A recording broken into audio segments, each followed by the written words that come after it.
Welcome to Samba Samba. Enjoy the video. In this video, I will explain how to play Assetto Corsa with a controller. First, ensure your PlayStation 4 controller is connected to your computer, either through a USB cable or wirelessly via Bluetooth. Once connected, launch the game and head straight to the main menu. From there, you will want to find the Options menu, and then select Controls to start setting up your controller for the best driving experience. This initial step is crucial for a smooth start.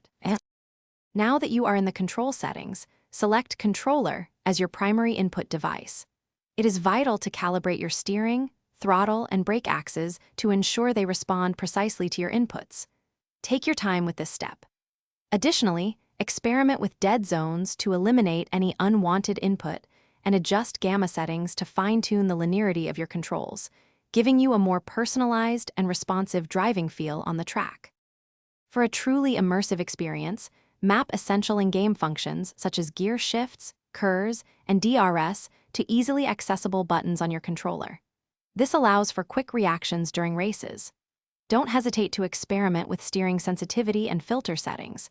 Finding the right balance can significantly smooth out your inputs. Furthermore, creating custom controller profiles for various car types or specific tracks can give you a competitive edge, adapting your setup to each unique challenge. To master Assetto Corsa with a controller, begin by driving slower cars. This helps you acclimate to the game's physics and the controller's nuances without being overwhelmed. Focus on practicing smooth and precise inputs for steering, acceleration, and braking.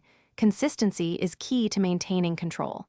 Initially, feel free to use the in-game driving assists, such as traction control or ABS. As your skills develop, gradually reduce these assists to gain a more authentic and challenging driving experience. Thanks for watching.